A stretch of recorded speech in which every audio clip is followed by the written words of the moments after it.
Husnizar Hud yang biasa dipanggil Bang Nizar, putra daerah kelahiran Sungai Ungar, Kepulauan Riau 11 Desember 1967 ini, dikenal sebagai seniman atau penyair, sekaligus seorang politikus. Selain aktif di bidang politik, Husnizar Hud juga aktif dalam bidang kesenian. Tercatat ia pernah menjabat sebagai Ketua Dewan Kesenian Provinsi Kepri. Diketahui pula Husnizar Hud atau Bang Nizar merupakan pendiri Yayasan Sanggap. Ia menggagas sekaligus memproduksi hajatan-hajatan kesenian dan kebudayaan yang berimplikasi langsung pada pariwisata. Selama 2 periode duduk di kursi legislatif Provinsi Kepri, kajian-kajian kebudayaan juga diinisiasinya berulang kali. Menurutnya, selain keindahan alam, modal utama pembangunan sektor pariwisata adalah kebudayaan. Meski kini tak lagi duduk di legislatif, Bang Nizar tetap aktif. Salah satunya menerbitkan buku dan menulis di kolom Tanjung Pinang Post. Baru-baru ini, Husnizar juga membangun sebuah kampung seni di Tanjung Sekatap, Dongpa, yang diresmikan pada hari ulang tahunnya 11 Desember lalu. Sekaligus peluncuran buku karyanya yang berjudul Pembohong yang Dipercaya. Apa sebenarnya tujuan Bang Nizar membangun kampung seni tersebut? Simak dan saksikan bincang santai Dato' Rida Kalyamsi bersama Husnizar Hud dalam Highway 1 Jam bersama Rida Kalyamsi, hanya di Tanjung Pinang TV.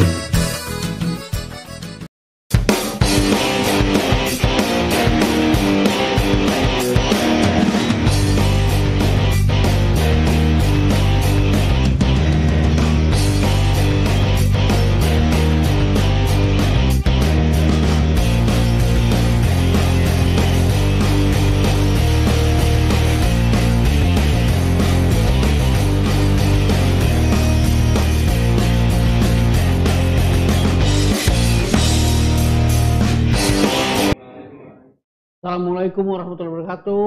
Hai, apa kabar Pak pemirsa sekalian? Pemirsa televisi Tanjung Pinang TV, Ceria TV dimanapun Anda berada. Apa kabar sekalian semuanya? Masih sehat dan tetap menjaga kesehatan kita. Wabah COVID masih ada di luar. Kita tetap harus menjaga kesehatan kita. Kitalah menjadi dokter kita. Baik, para pemirsa sekalian, kita bertemu lagi pada acara Highway pada minggu ini. Setelah melewati sebuah minggu yang agak tegang minggu yang lalu karena kita menghadapi pilkada. Tentu saja para pendukung sedang melihat perkembangan para jago-jagonya. Tapi sekarang sudah selesai, kita kembali kepada suasana sehari-hari. Siapapun yang menang, siapapun yang jadi pemimpin kita, marilah kita dukung mereka untuk memimpin kita pada masa-masa yang akan datang. Baik, para pemirsa sekalian, minggu ini kita mengundang seorang tokoh. Tokoh ini lebih dikenal sebagai seorang seniman, seorang pekerja seni yang keras, walaupun sehari-hari dia juga seorang politisi. Dan dia ini selalu mengejutkan. Dan dia adalah penulis kolom Temberang, sebuah kolom di surat kabar di Tanjung Pinang Post sekarang yang ditunggu setiap kali terbit. Jadi kalau biasanya hari Minggu, orang nunggu hari Minggu siapa lagi yang akan disindir oleh Temberang. Jadi istilahnya disindir ya, disindir Temberang. Dan ini bukan kerja main-main. Seorang yang bertahan selama 16 tahun menulis kolom, bagaimana dia bisa setia, bisa disiplin, bisa tak putus-putus, dan bagaimana ide itu mengalir terus. Nah, ini yang menurut saya yang menarik yang akan kita tanya sama Bung Husnizar Hud, tokoh penulis kolom Temberang, seniman dan juga politisi. Kita minta dia bercerita tentang bagaimana pertama kali dia bisa mencintai dunia literasi, menulis, mencintai puisi, menjadi penyair, kemudian bagaimana dia bisa total menulis sebuah kolom dan itu bukan setahun 2 tahun, 16 tahun, bukan kerja main-main. Menurut saya mungkin termasuk kalau di China nggak ada rekor muri ya, di Indonesia yang selama itu bertahan tak putus-putus jarang juga seperti itu. Baik, para pemirsa sekalian, inilah tokoh kita, Bung Husnizar Hud, penyair, seniman dan juga seorang politisi. Kita tanya pada beliau bagaimana rahasia dia menjadi penulis kolom yang begitu hebat, kemudian bagaimana dia bisa mencintai literasi. Silakan, Bung.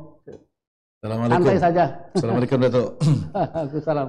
Saya sudah 1 tahun tak pakai jas, jadi menyaksikan Highway ini udah selalu setiap minggu. selalu juga berpikir kapan diundang. Dan begitu diundang, saya gunakanlah jas yang banyak ke rumah yang sudah setahun tak dipakai. Ciri khas ke jas lah ya. Ya rindu juga tak pakai jas selama setahun lebih ini. Kalau ditanya kapan saya mulai kenal dengan literasi ini, saya kelas 5 SD sudah disuruh lomba baca puisi dan di Tanjung Batu. Dan saya baru tahu juga ternyata jurinya itu adalah almarhum Hasan Yunus ketika beliau mengajar SMA di sana. Tapi waktu itu saya tak kenal.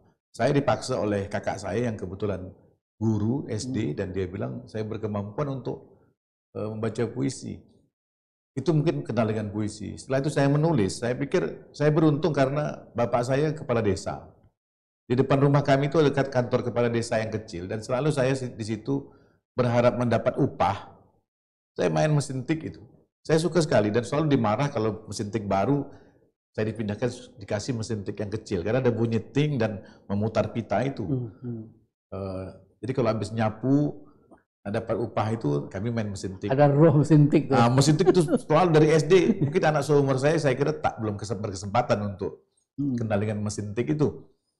Dan ada koran setiap minggu yang datang bertumpuk. Waktu itu zaman Orde Baru, koran dari tentara, Berita Yuda. Mungkin Datuk ingat Berita Yuda itu dikirim ke desa-desa. Dan saya banyak sekali bisa membaca tentang cerita yang mingguan, yang harian.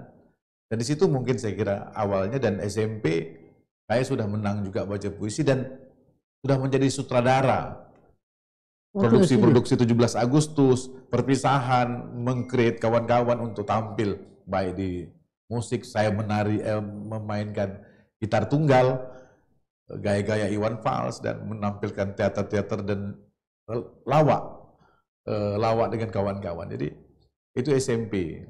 Kemudian masuk SMA ke Tanjung Pinang, ada yang menarik, doa saya waktu masuk Tanjung Pinang ini, ya Allah jadikanlah aku orang terkenal. Dan ternyata diijabah, saya menjadi orang terkenal. Saya akhirnya menyesal juga kenapa saya minta doa, ya Allah jadikanlah aku orang kaya. Gitu. Itu mungkin yang akhirnya di SMA saya sudah tergila-gila dengan puisi dan seterusnya sampai hari ini. Di sebuah kampung kecil itu saya pikir itu yang proses. Ya, bagaimana bisa ada kekuatan yang menggerakkan dia? Kampung kecil seperti itu. Yang jauh, berarti waktu itu tidak terisolir betul sebenarnya tempat Anda itu waktu itu? Saya kira terisolir lah, kami 12 jam ke Tanjung Pinang ini. Karena itu saya sempat tanya ke almarhum emak saya, kenapa saya jadi seperti ini itu. Walaupun abang saya juga ada yang suka menulis, Bang Hardi. Emak saya bilang bapak saya suka menulis, karena dialah menulis ulang naskah-naskah bangsa. Berapa beradik semuanya?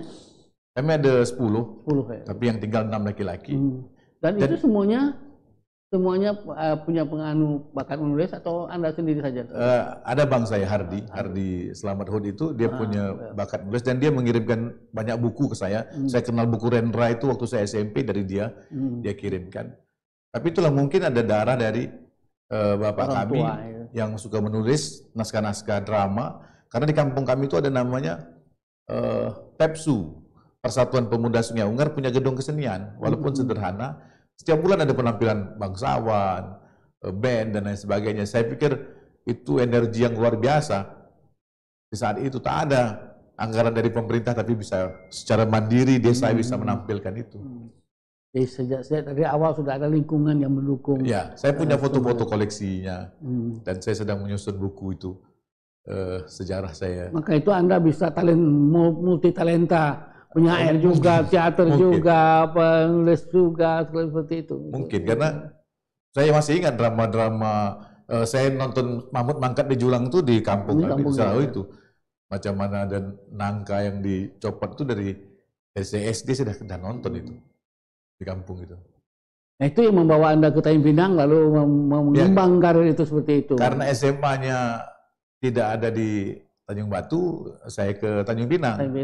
Dan itulah doa saya waktu mau masuk Tanjung Pinang itu. Jadilah saya masih ingat betul, ya Allah jadikanlah aku orang terkenal. Saya pengen jadi sekali orang terkenal waktu itu. Dan ketika SMA 2 Tanjung Pinang, saya masih ingat mungkin Pak Ansar Ahmad waktu itu yang kakak kelas saya tanya, siapa yang mau tampil malam penutupan itu setelah ospek. maper gitu. Saya tunjuk tangan dan saya tampil baca puisi waktu SMA itu, puisi yang menyindir kakak-kakak kelas yang jahat itu, dan saya merasakan kepuasan. masa maperamnya, dan saya balas dendam di situ. Dan sejak itu saya mengisi siaran di RRI Tanjung Pinang, namanya Gelanggang Remaja itu, perwakilan SMA 2. Dapatlah duit 50, 100 rupiah, 200 rupiah, dikasih honornya waktu itu. Setiap bulan bergiliran itu, saya menjadi perwakilan membaca puisi dari SMA 2 Tanjung Pinang. Jadi waktu itu SMA sudah menjadi sebuah tempat yang karir kesenian Anda berkembang ya? Atau oh iya. Tidak dibunuh oleh sekolah ya? Sekarang ada yang kapal seperti itu. Ya, ada porseni, ada majalah dinding. Saya bisa mengejek kemana-mana tulisan saya di majalah dinding itu. Saya tanding baca puisi dengan beberapa kawan. Salah satu yang sampai sekarang dendam sama saya itu mantan Sekda Tanjung Pinang, Pak Riono itu. Dia tak pernah menang baca puisi dengan saya gitu. Karena setiap tanding baca puisi saya menang. Dan Riono bilang, aduh, aku kalah kalau baca puisi dengan kau. Mantan Sekda Tanjung Pinang.